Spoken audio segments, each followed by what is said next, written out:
Hello, everyone. I see everyone's coming into the meeting now. Thank you so much for waiting in the waiting room there, and thank you for joining us tonight. My name is Erin Ruggieri, and I am one of the marketing coordinators with the School of Health Sciences at BCIT. You will have seen a thing that's popped up telling you this session is recorded. So if you do miss anything as we go along, just note that a recording of this session will be sent to you in about 7 to 10 days afterwards. So if you miss anything, you can always watch the recording again later. Also, I want to just welcome you again. This is our radiation therapy information session. Our main presenter tonight is going to be the radiation therapy program head, Lorraine Clark-Rowe. But before we get started, I have a few things to go over. First off is, of course, our land acknowledgement.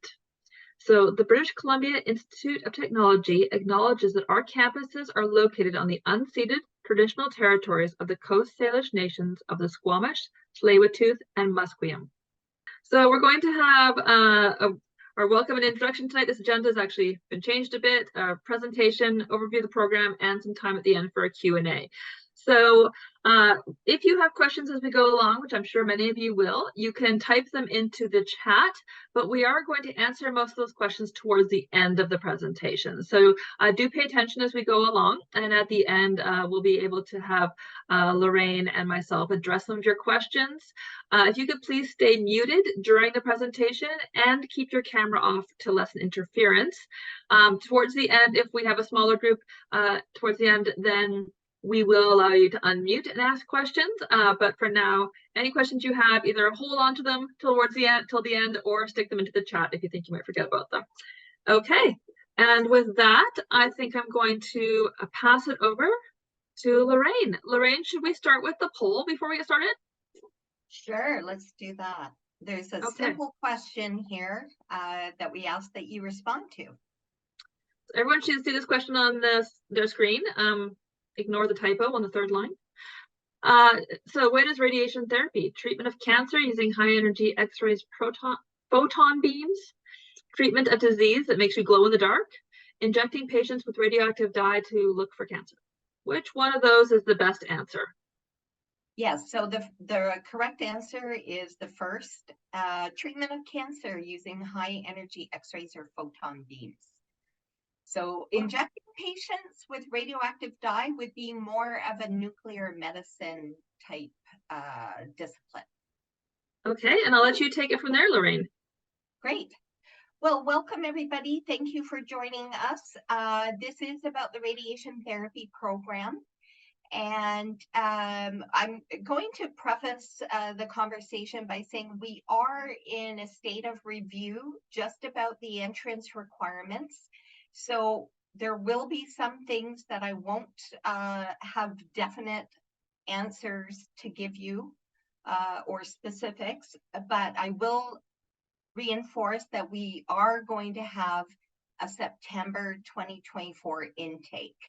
And so by joining this info session tonight and by putting your name on the list, we will keep you in touch with any new developments that are happening so that you're well informed as soon as we have that information.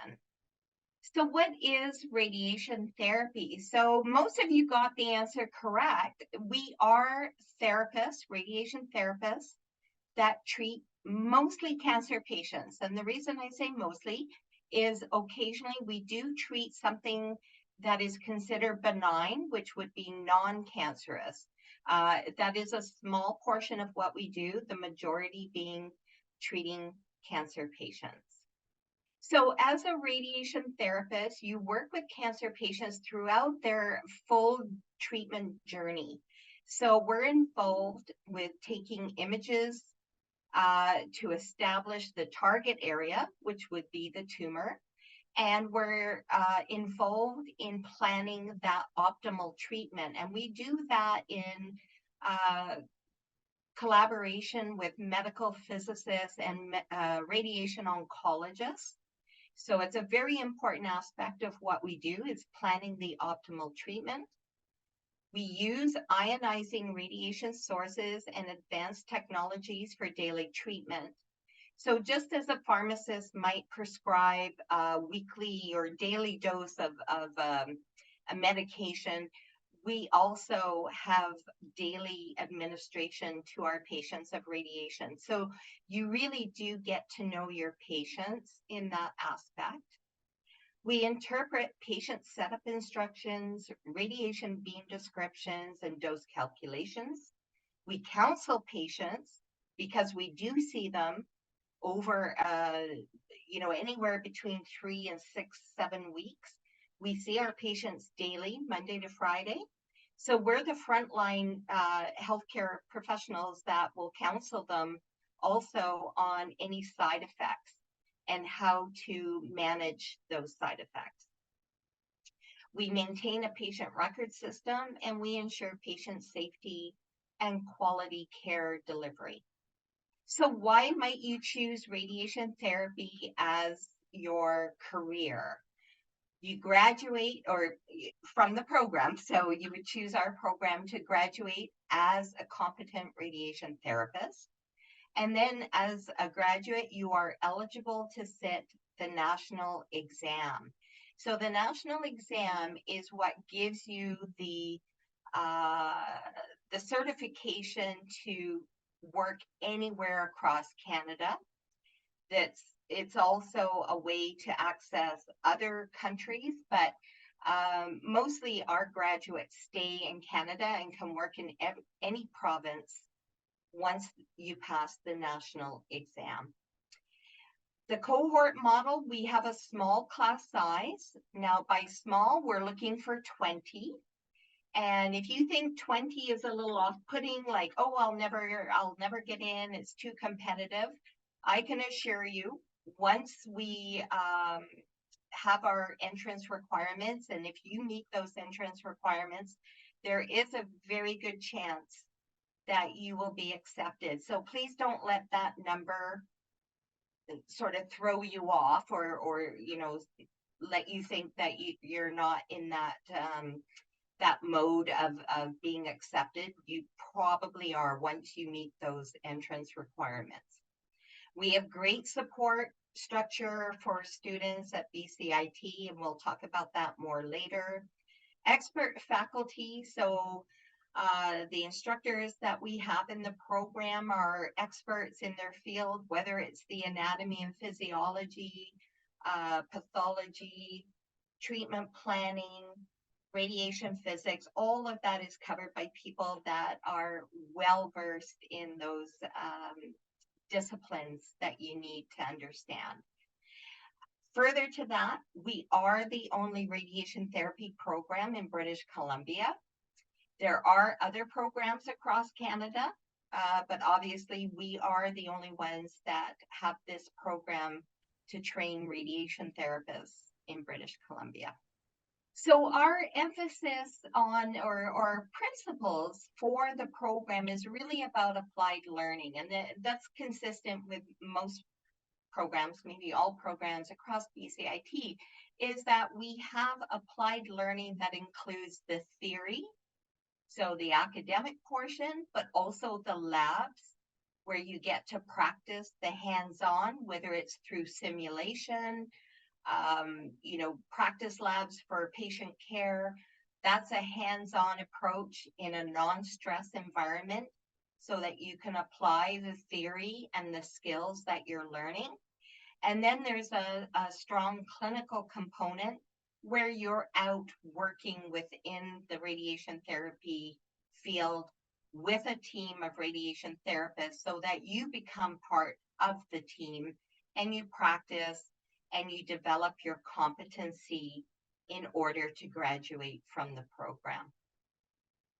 Now, in terms of the clinical placement, you are, as a student, responsible for the relocating and costs.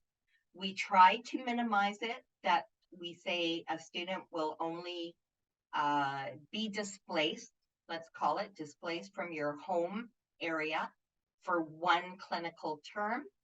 But in doing that, you get added experience. Not every center does it the same way. So you're getting value added by going to another center and learning how they do things differently. So the profile of a radiation therapist is someone who can work independently, but also works well in a team. Teamwork is a very important aspect of what we do. When you're on a treatment unit and you're interacting with patients, you're in a team of anywhere between 4 and 6 or 7 other therapists. So it's very much a team environment. Also, you enjoy learning about and using advanced technology, both hardware and software. The progress that has been made, as in all fields with software, is just advancing so quickly. It's a continuous learning environment. So you have to expect that in a field like this, that you will be continuously learning. That you have a keen interest in the sciences. So we emphasize physics and we emphasize anatomy and physiology. And then that takes you into cancer, which is oncology. And so an interest in the sciences is a benefit there.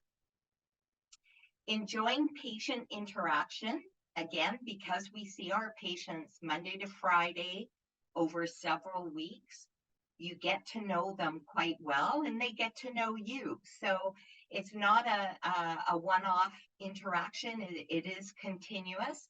And often therapists will say that is the most valuable part of the work that we do, is interacting with patients. Demonstrating a high level of empathy, also professional standards and ethical conduct would be a must in this profession.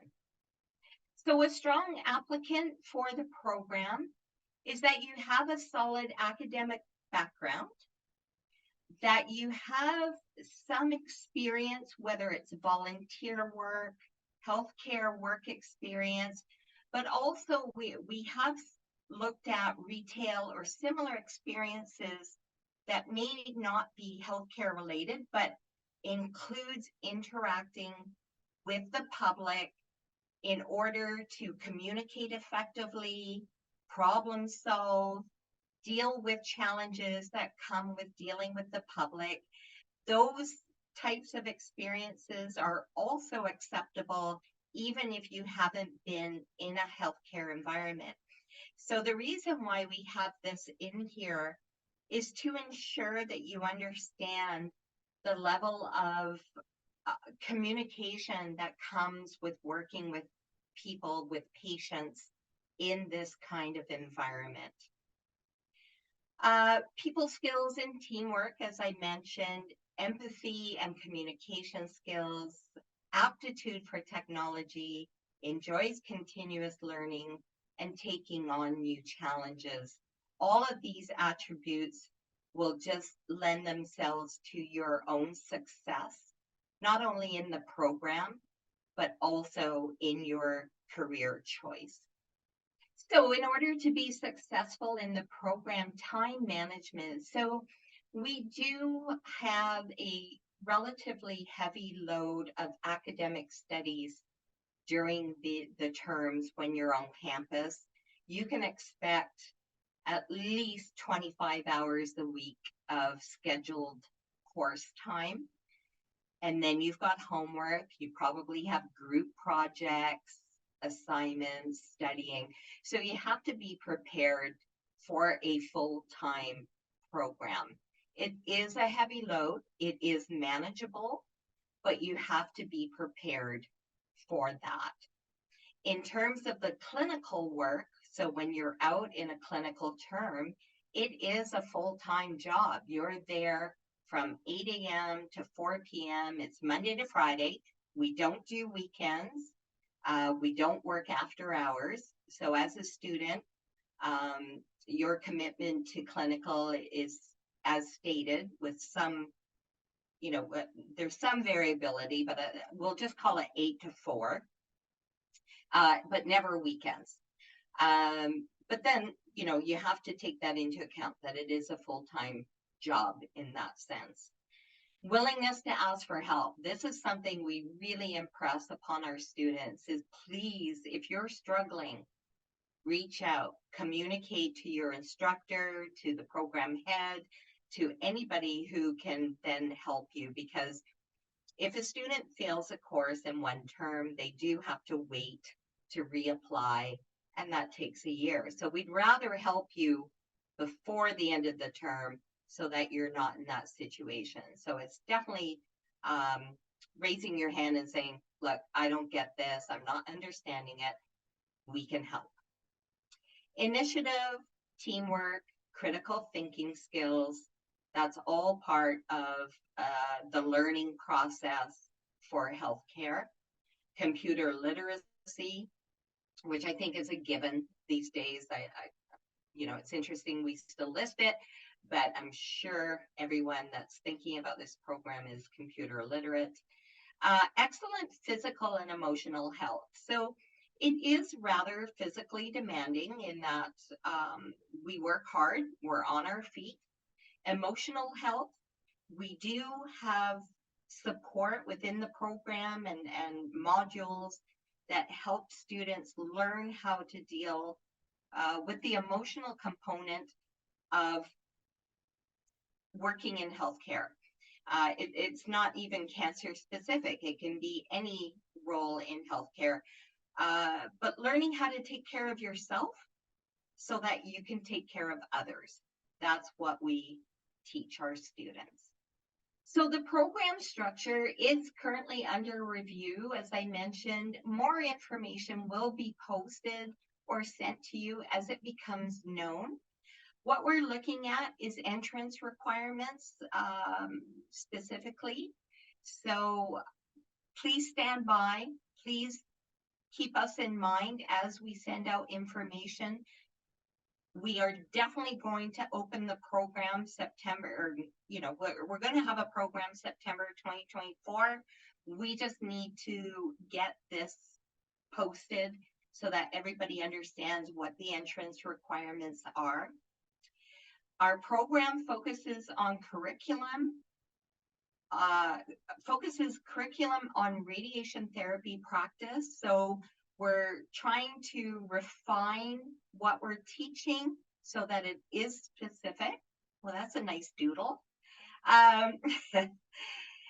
We have an academic portion, the simulation portion, which is the hands-on lab experience so that you can refine your skills. And then the clinical practice. So with all of these components, the objective is for you to graduate competently in radiation therapy. So within British Columbia, pardon me, within British Columbia, BC Cancer, there are 6 centers, but there are more radiation therapy resources and centers on the agenda to open up in the future. Right now, there is a critical shortage in the province and for the most part across Canada. That is why we've increased our intake to 20. Pardon me. But if you can train in British Columbia through us, graduate and successfully write the national exam, and then you are eligible to work anywhere in Canada. So if you have an opportunity to move elsewhere, you're fully certified to do that. But within British Columbia right now, we're really in a shortage situation. So we're looking to fulfill our commitment to 20 students in the program, to have them graduate, and employment is waiting for you at the other end of the program and the exam. So in terms of career development, once you graduate, you get a few years under your belt of working in the field. There are opportunities for career growth through additional credentialing or specialization. So many of our graduates, and I'm so proud of this, many of our graduates have gone on to be supervisor managers, They go into education, whether it's clinical education or education in our program, research, clinical trials, again, with some specialty added courses and credits. You can go into these specialized areas. Advanced practice is on the horizon for radiation therapists. So again, that would consist of additional courses that provide you with that knowledge and expertise to take you into advanced practice. So there's a lot you can do after graduation and a few years of experience in the field. So this is a nice testimonial. Tara was so generous in giving us this blurb about her experience. She actually worked as a booking clerk at the Abbotsford Cancer Center. And so she got to see firsthand what radiation therapists do on a day-to-day basis and how they help patients and work with the team and everything that they do. And so she aspired to get into the program. And I'm so happy that she did, because she just came into it with such motivation and enthusiasm. And she is now a graduate, and she is working in Abbotsford as a radiation therapist. So it's interesting her journey from, doing something at the cancer center to then becoming a radiation therapist. And I'm just so proud of her and so happy for her that she realized her dream of being a radiation therapist. Yeah, so as mentioned, we are under review for the entrance requirements. We may be looking at grade 12 and skip over that first year post-secondary. Like I say, I can't say for certain, but this seems to be the direction that we're probably going in. So if you can hang tight, bear with us. We will send information the minute we know what is occurring. I think that's maybe all I can say at this moment for that point. So with the application, once we know the entrance requirements, the application dates, we have removed the Casper. That's something you and I, Erin, didn't catch. Casper was an assessment through a third-party platform that assessed soft skills. We're removing that. That won't exist. But there will be a questionnaire. We will ask for a letter of reference and additional forms, and that's just part of the application process. You would convert them to a PDF. Everything is done online now, so you won't mail anything in. You don't have to, lick a stamp and send it into admissions. It will be online. We'll just refine what it is that we're asking for.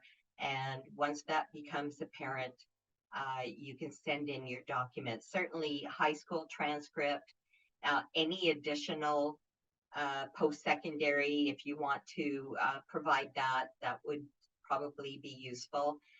Your letter of reference, which would also perhaps contain your volunteer or work experience, and that would be the application process there. Yeah, so we're looking also at an admissions model that says first qualified, first accepted. So it may not be apparent here, but what we're looking for when we open up for applications is if you fulfill all of the requirements that we're asking for, if your application is complete, you will receive an acceptance. So it takes away that delay in having a deadline or having to wait to find out if you're going to be accepted. We found that people perhaps thought, I'm not going to get in. I might as well look for something else. So we're going for the first qualify, first accept. And so once we know what the entrance requirement is, you could put your information in, and if it's complete, you will be accepted to the program. You want me to take this part, Lorraine? I think so. Yes. Thank you, Erin. So thank you, Lorraine. That was a lot of information. I know not necessarily all the information some of us were looking for, but we'll get to your questions that you've been posting to the chat in just a minute. I just wanted to go over some of the supports that BCIT offers once you are a student here. So once someone's a student here, we have a number of supports for your health and well-being. The first one on the screen here is our Indigenous Services Department. So for anyone who identifies as Indigenous, we do have an Indigenous gathering place on campus. We have a number of elders who are connected with BCIT. And if you're not Indigenous and just curious about Indigenous issues, there's a great group of people to go talk to, and they have a lot of different workshops and sessions. And I think Darren, who's on the call, actually went to a drum making session last year and really enjoyed himself. So there's a lot of stuff going on there.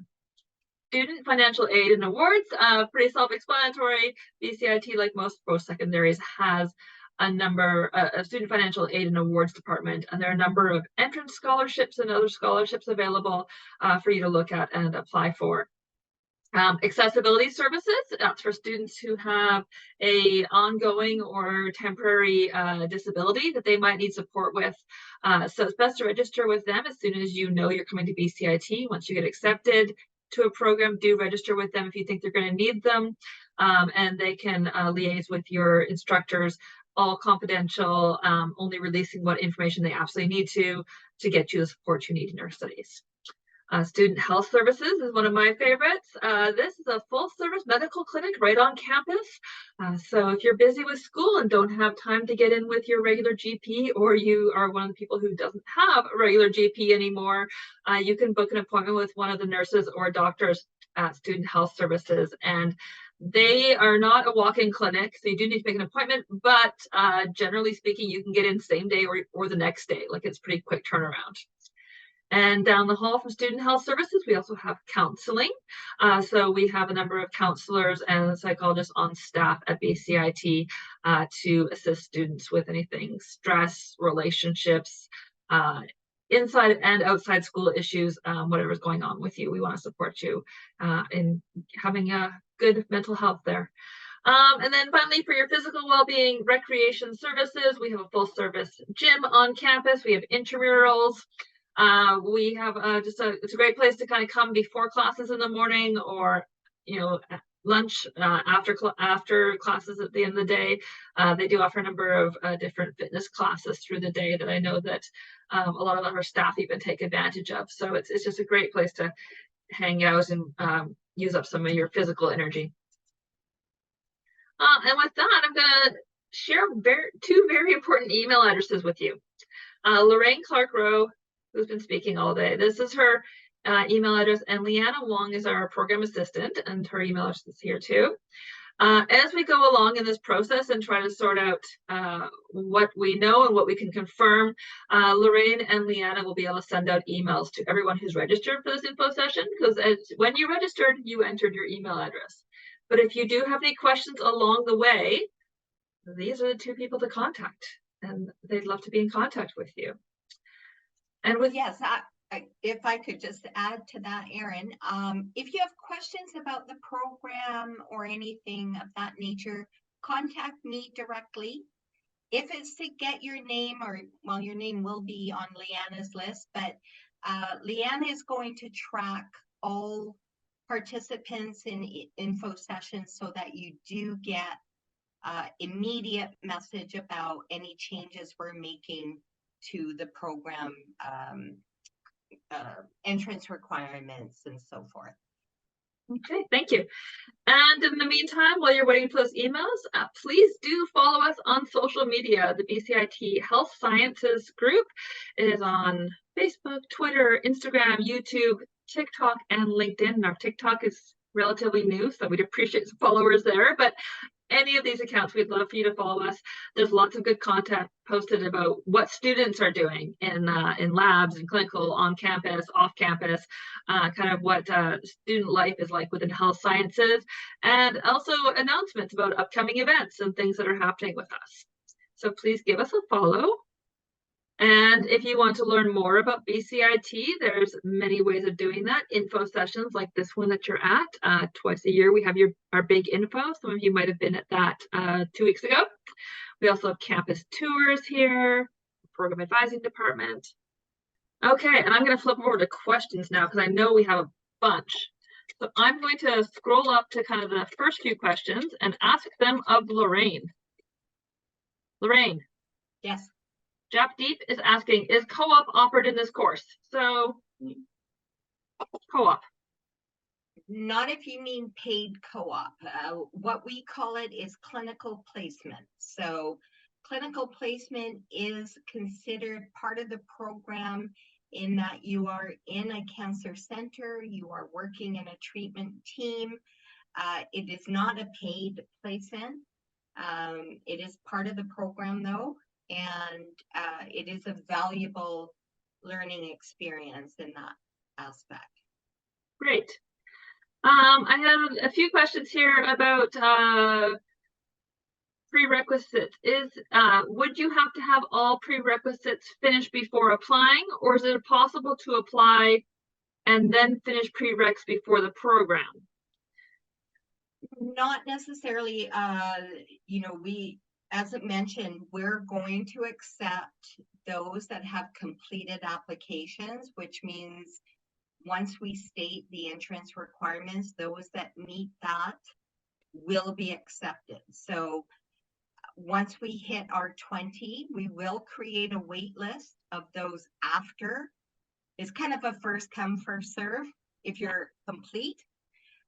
But we can create a wait list for those that come in after we reach 20, because we do get some people that, will say, oh, well, thank you, but no, thank you.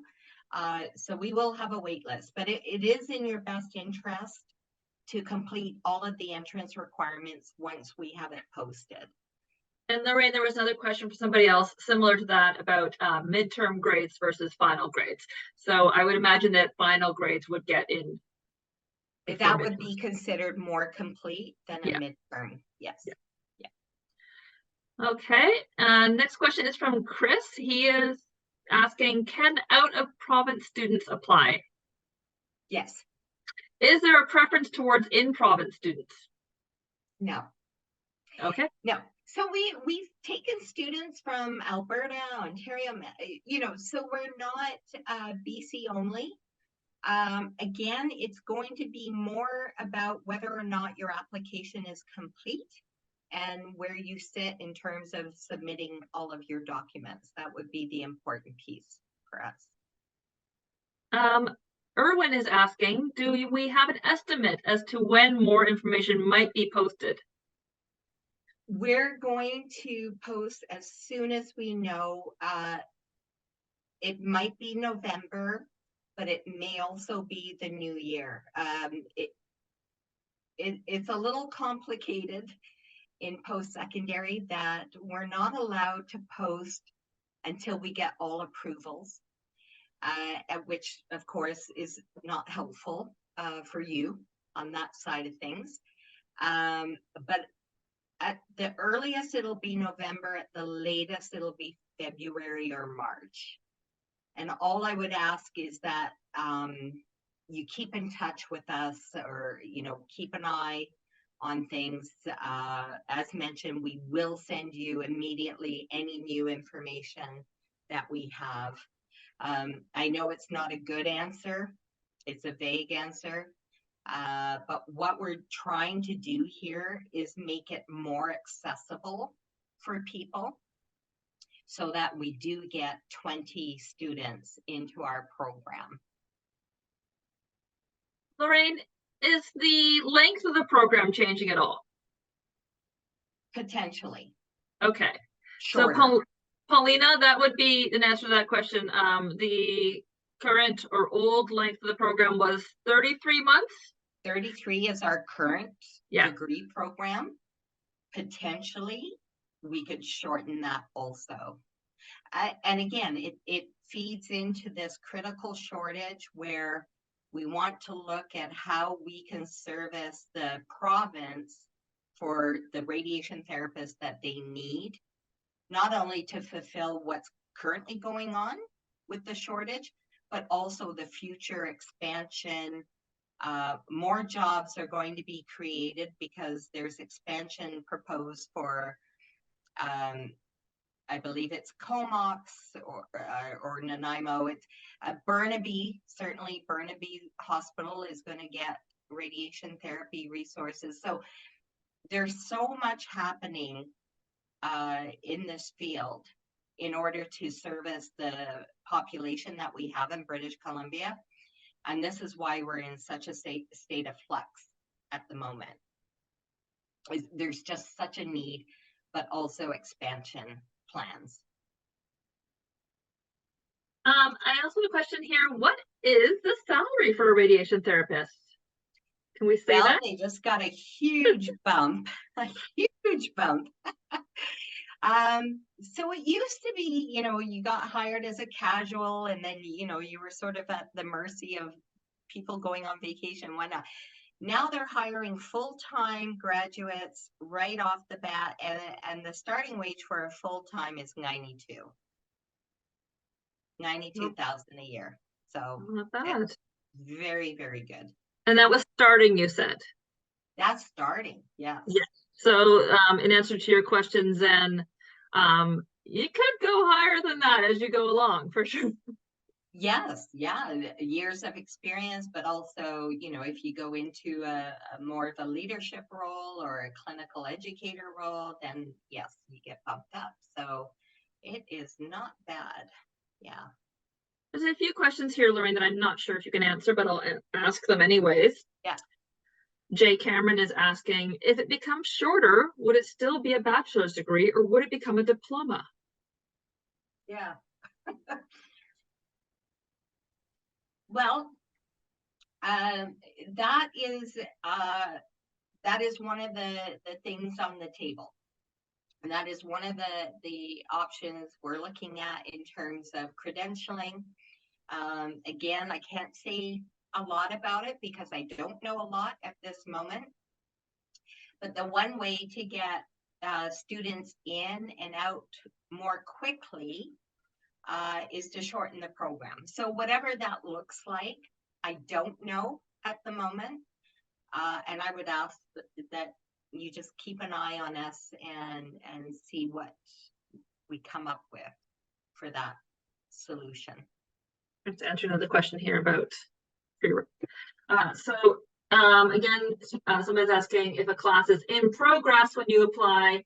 That means the prerequisite is not met yet because the class is not finished. So yes, we do need a final grade, a class finished, to be considered meeting a prerequisite. But Chris, the second part of your question about whether or not the post-secondary requirements are likely to stay the same or change, we're looking at changing those. We're looking at changing those. But not making them, we're not looking at making them more or worse than they were, right? It'll be likely less, and less from post-secondary, and meaning more towards a high school G12. Math, physics, biology, all of that will still be relevant. Yeah, and interim marks will only put you in the incomplete category for your application. Final grades will put you more into the complete category. So we can only consider complete applications. That's great. We really do appreciate you guys sticking with us on this. Yeah. I know it's a bit of a confusing time for everybody, but as we said, rest assured there will definitely be a program in September. Yes. And we will email all of you to let you know when we know what that intake is going to look like. Yes. Again, I appreciate the patience and the interest that you have, and I hope that you can bear with us through this interim of change. We're responding to the need that the province has in terms of radiation therapists, so we're trying to respond to that in the most effective way possible in terms of education. We are not going to compromise on competency. That's a given. So whatever it looks like, just know that the education quality will be the same. What may be missing is some of like the liberal education, liberal arts stuff that we have in the degree that may not be required.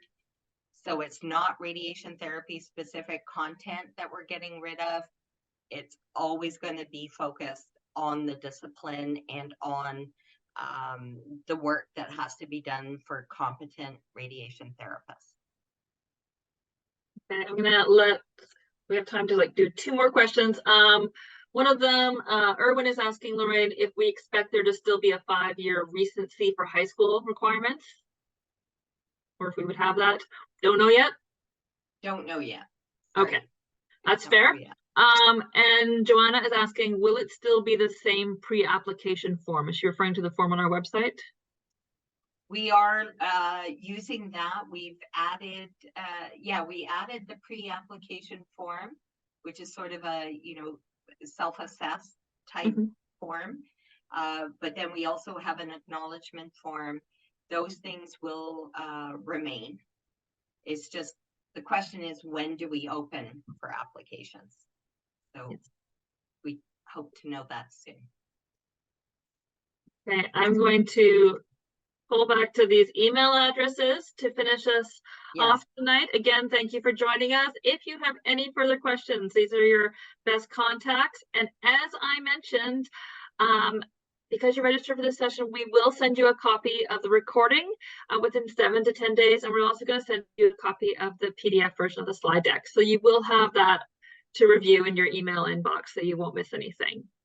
And we will be in touch. Thank you. Thanks, everyone. Thanks. Thank you for your questions. Yeah.